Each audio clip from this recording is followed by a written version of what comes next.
Hey foodies, welcome to liveloveloverecipes.com.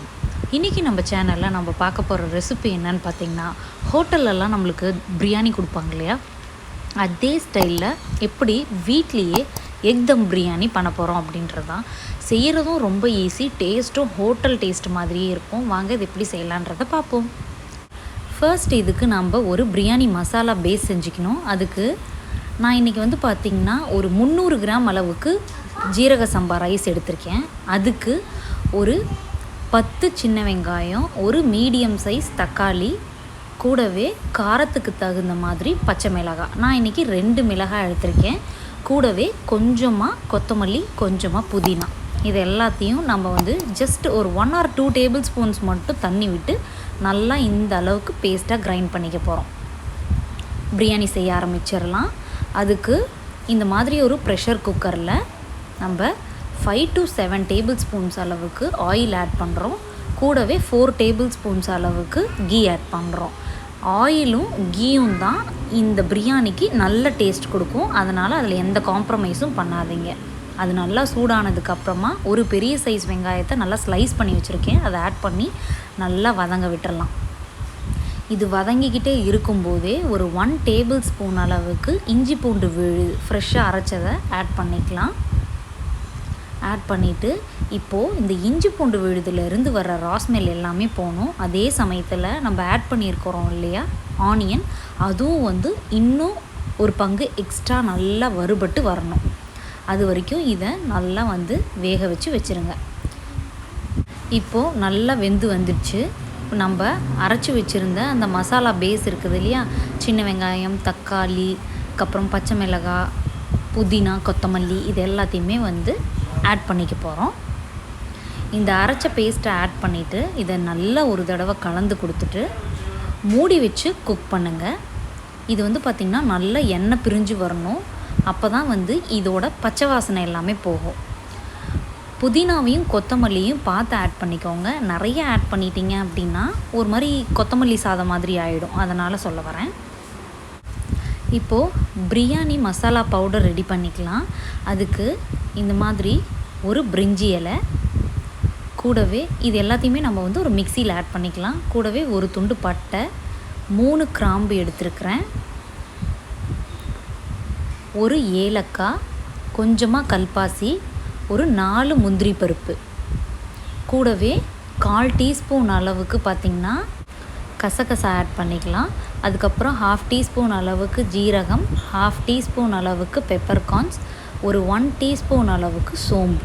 இது எல்லாத்தையுமே add பண்ணி இதை நல்லா கிரைண்ட் பண்ணிட்டு வந்துடலாம். உங்களால் மசாலா ரொம்ப பொருள் கம்மியாக இருந்தது அப்படின்னா மார்ட்டர் அண்ட் பெஸ்ட்டில் வச்சு நல்லா கிரைண்ட் பண்ணி ரெடி பண்ணி எடுத்துக்கோங்க.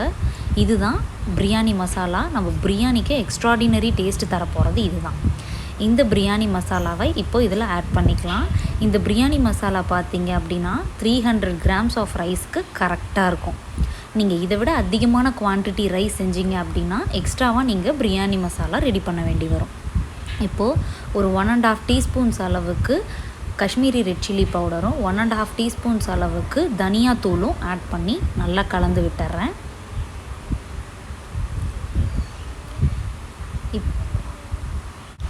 இப்போது நம்ம ஆட் பண்ண பிரியாணி மசாலாலேருந்து வர்ற ரா ஸ்மெல்லும் போயிடுச்சு. ஒரு 1 டேபிள் ஸ்பூன் அளவுக்கு மட்டும் லெமன் எக்ஸ்ட்ராக்டை பிழிஞ்சிக்கலாம். இப்போது அதையும் நல்லா கலந்து விட்டுறலாம். இப்போ இது கூட ஒரு 2 டேபிள் ஸ்பூன்ஸ் அளவுக்கு புளிக்காத ஃப்ரெஷ்ஷாக இருக்கக்கூடிய தயிர் ஆட் பண்ணிக்கலாம். இப்போது தயிரையும் ஆட் பண்ணி எல்லாத்தையும் நல்லா ஒரு தடவை கலந்து கொடுத்துடலாம். இப்போ எல்லாம் நல்லா குக் ஆகட்டும். ஒரு 3 to 4 மினிட்ஸ் நல்லா குக் ஆனதுக்கப்புறமா இந்த மாதிரி நறுக்கின கொத்தமல்லி புதினாவை ஆட் பண்ணிக்கலாம். நான் அகெயின் சொல்கிறேன், நீங்கள் கொத்தமல்லி புதினாவை நிறையா சேர்த்துட்டிங்க அப்படின்னா அதோட ஸ்மெல் டாமினேட்டிங்காக இருக்கும். அப்புறம் புதினா சாதம் கொத்தமல்லி சாதம் மாதிரி ஆகிடும். அதனால் லிமிட்டடாகவே ஆட் பண்ணிக்கோங்க. இப்போது வேக வச்சு ஏற்கனவே இந்த மாதிரி கட்ஸ் போட்டு வச்சுருக்கிற எக்ஸை ஆட் பண்ணிக்கலாம். உங்களுக்கு எத்தனை எக் வேணுமோ ஆட் பண்ணிக்கோங்க. நான் இன்றைக்கி ஒரு ஜஸ்ட் 3 எக்ஸ் மட்டும் ஆட் பண்ணிவிட்டு எல்லாத்தையும் நல்லா கலந்து விட்டு ஒரு 4 to 5 மினிட்ஸ் இந்த மாதிரி மூடி வச்சு குக் பண்ணுறேன். நல்லா எண்ணெய் பிரிஞ்சு இப்போ வந்துடுச்சு பார்த்திங்களா. இந்த மாதிரி நல்லா எண்ணெய் பிரிஞ்சு மசாலா சூப்பராக ரெடியாகி இருக்கணும். அதுக்கப்புறமா நம்ம தண்ணி ஆட் பண்ணிக்க போகிறோம். 1 கப் ஜீரக சம்பா ரைஸுக்கு 1.5 கப் அளவுக்கு தண்ணி, இதுதான் கணக்கு.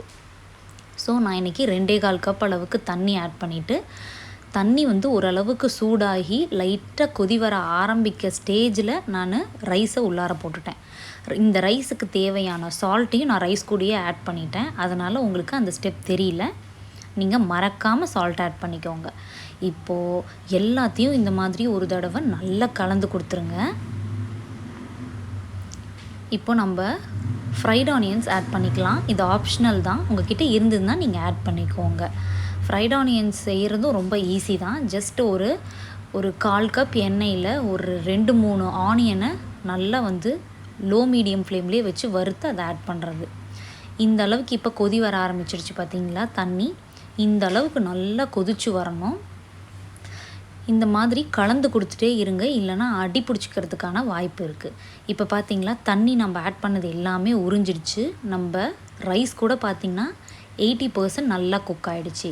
இந்த டைமில் ஒரு 2 டேபிள் ஸ்பூன்ஸ் அளவுக்கு கீயை நம்ம மேலே அப்படியே ட்ரிசில் பண்ணி விட்டுட்டு, இங்கே பாருங்கள் கேஸ்கட் இருக்குது, அப்படியே வந்து இதை க்ளோஸ் பண்ணிவிட்டு விசில் வைக்க போகிறோம். விசில் வச்சுட்டு ஃப்ளேமை லோ ஆக்கிட்டு இது கீழே நான் வந்து இந்த சப்பாத்தி சுடுற தவாவை ப்ளேஸ் பண்ணிட்டேன். இந்த மாதிரி நீங்கள் ப்ளேஸ் பண்ணியிருக்கணும். இது லோ ஃப்ளேமில் 10 to 15 நிமிஷம் இதே மாதிரி நம்ம தம் மெத்தடில் குக் பண்ணணும். குக் பண்ணதுக்கப்புறமா இந்த மாதிரி ஃப்ளேம் ஆஃப் பண்ணிவிட்டு ஒரு 10 மினிட்ஸ் கழித்து ஓப்பன் பண்ணி பார்த்தீங்க அப்படின்னா நம்மளோட ரைஸ் எல்லாமே பர்ஃபெக்டாக குக் ஆகியிருக்கும். அதே சமயத்தில் வாசனை செம தூளாக இருக்கும். ஓப்பன் பண்ணும்போதே உங்களுக்கு வாசனை நல்லா தெரியும். பாருங்கள் எந்த அளவுக்கு உதிராக அழகாக குக் ஆகிருக்குன்னு சொல்லிட்டு. ஸோ குக்கர்லேயே தம் பிரியாணி சூப்பராக ரெடி ஆகிடுச்சு.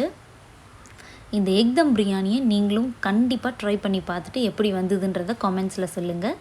இந்த ரெசிபி உங்களுக்கு பிடிச்சிருந்தது அப்படின்னா மறக்காமல் நம்ம சேனலை சப்ஸ்கிரைப் பண்ணுங்கள். தேங்க்ஸ் ஃபார் வாட்சிங்.